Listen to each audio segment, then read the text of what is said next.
राधे राधे भाई सभी को।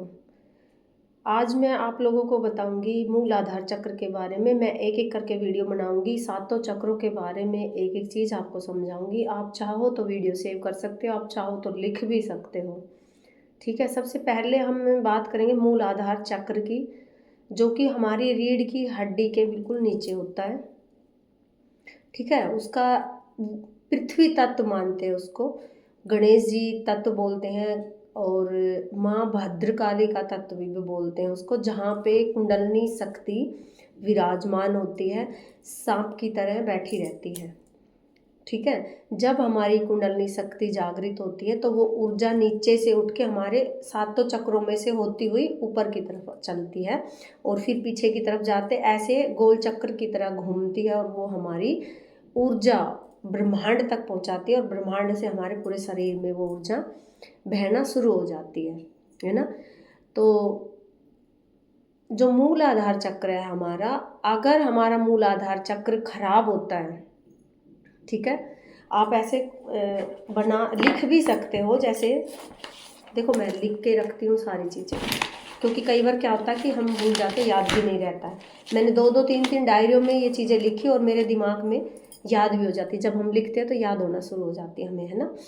मूल आधार चक्र जब आपका खराब होता है तो सबसे पहले आप उदास रहने लग जाओगे, आपके बाल झड़ने शुरू हो जाएंगे, आपके पैर टूटने लग जाएंगे, आपके काम करने का बिल्कुल मन नहीं होगा, और सबसे खतरनाक और बड़ी बात यह है कि आपका सुसाइड करने का दिल करेगा। आपकी तरक्की रुक जाती है, काम करने का सारी चीज़ें सारी रुकती चली जाती है आपकी, और आपके पैरों में, पिंडलियों में, गोड्डों में हर जगह दर्द होना शुरू हो जाता है। ठीक है, ये बहुत सारी समस्याएं तो हमारे मूल आधार चक्र खराब होने से ही होती है। अगर मूल आधार चक्र आपने बिल्कुल ठीक कर लिया, अनगिनत चीज़ें आपकी ठीक होती चली जाएगी, आपकी प्रोग्रेस होगी, आपका मन काम करने के लिए करेगा, और आप कुछ आसन है जो आप वो आसन भी कर सकते हो। ठीक है, जब ये चक्र आपका जागृत होगा तो नाम, फेम, ये सारी चीज़ें आपके अपने आप ऊपर चढ़ती चली जाएगी। अगर आप देखते हो कभी कभी किसी किसी इंसान को कि पूजा पाठ भी वो खूब करता है और उसका नाम है, हर जगह उसका नाम है, फेम है, लोग उसको बहुत मानते हैं, जानते हैं, कहीं ना कहीं उसका मूल आधार चक्र एक्टिवेट है। ठीक है, जागृत है। तो ये चार पंखुड़ियों के गुलाब, जो कमल होता है ना, कमल के फूल की तरह होता है, गुलाब बोल रही हूँ, कमल के फूल की तरह चार पंखुड़ियों वाला होता है। इसको जागृत करने के लिए इत्र भी आते हैं। ठीक है, इत्र भी आते हैं। अगर इत्र आप ना ले सको, आप किसी भी तरीके से बजट नहीं है आपका, तो आप एक काम कीजिए, धरती में चलिए, है ना। जैसे सुबह सुबह की जो हल्की हल्की सी बूंदे ओस जैसी रहती है, घास, हरी घास, उस पे चलो, जमीन पे चलो, ज़्यादातर जमीन पे बैठो। ठीक है, और धरती से जुड़ो। अगर आप पृथ्वी से जुड़ते हो ना, तो ये चक्र आपका जागृत हो जाएगा। गणेश जी का जाप करने से भी ये चक्र जल्दी जागृत होता है ना। और वीरभद्रासन, है ना, ताड़ासन, शरीर को मजबूत करते हैं ये चीज़ें। अगर आप ये आसन करते हो ना, मन को शांत करते हैं ना, तो ये चीज़ें तो मैंने बता दी आप लोगों को। और जैसे रीढ़ की हड्डी होती है ना, हम ऐसे, है ना, कई लोग ऐसे बैठे रहते हैं ना, तो उनकी ये रीढ़ की हड्डी, ये भी होता है। अगर हम ऐसे रीढ़ की हड्डी को बिल्कुल ऐसे कस के बैठते हैं, तब भी हमें बहुत ज़्यादा हेल्प मिलती है हमारा मूल आधार चक्र जागृत करने की। ठीक है, और हमें सबसे मेन चीज़ें तो होती है भाई कि आप धरती पे चलो, गणेश जी का जाप करो, क्योंकि ये धरती का ही है, धरती से जुड़ा हुआ तत्व है। ठीक है, और फिर भी अगर आपको लगता है कि भाई ना मैं इत्र ले सकता हूँ, ना मैं मेडिटेशन की क्लास से ले सकता हूँ, मेरे पास कोई ऑप्शन ही नहीं बच रहा है, फिर भी आप डैमेज हो हर तरीके से, तो मैं एक छोटा सा समाधान बता देती हूँ, जो कि जो चीज़ें मैं बताऊँगी एक्सपीरियंस वाली होगी आपकी, जो फ़ायदा करेगी आपको। आप नहाने से पहले एक टप पानी का लीजिए, जिसके अंदर आप अच्छे से बैठ सकते हो 10 मिनट 15 मिनट। उसमें गंगा जल डालिए, और जो गाय का गोमूत्र है थोड़ा सा वो डालिए, दोनों चीज़ मिक्स कर सकते हो आप। गुलाब जल भी उसके अंदर डालिए, और 2 इलायची ज़रूर डाल लें इसके अंदर।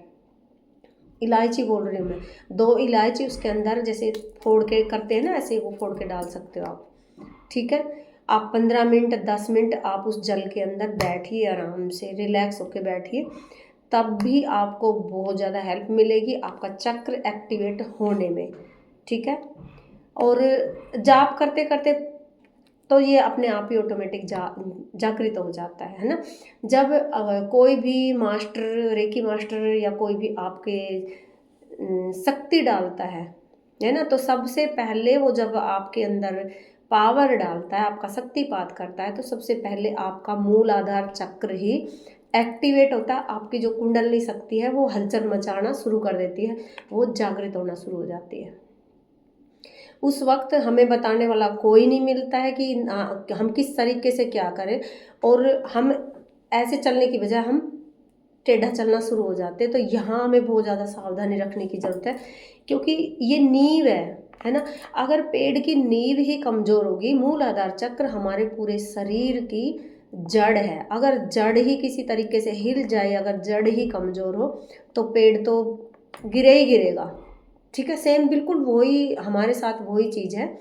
मूल आधार चक्र आपका मजबूत करो तो आपकी सारी चीज़ें ऑटोमेटिक ठीक होनी शुरू हो जाएगी। ठीक है, मैं हर चक्र के बारे में एक एक वीडियो बनाऊंगी। मूलाधार चक्र हमारी जड़ है, इसलिए ये वीडियो थोड़ी लंबी बनी, बाकी थोड़ी छोटी बनेगी।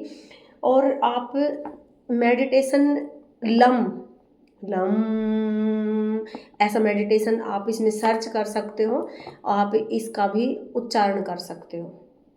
ठीक है, लगा के कान में लीड लगा के भी आप इस मंत्र को सुन सकते हो। ये भी मूल आधार चक्र जागृत करने का ही मंत्र है। इस पे मेडिटेशन बहुत सारे डले हुए हैं, तो आप सर्च करके भी आप कर सकते हो। ठीक है, और अगर आपको कुछ भी जानकारी चाहिए, आप कुछ भी जानना चाहते हैं, तो मेरे पास मैसेज कमेंट कर दीजिए, है ना। तो आप राधे राधे लिख सकते हो भाई। ठीक है, अगर वीडियो अच्छी लगे तो लाइक करो, शेयर करो, सब्सक्राइब करो, राधे राधे करो।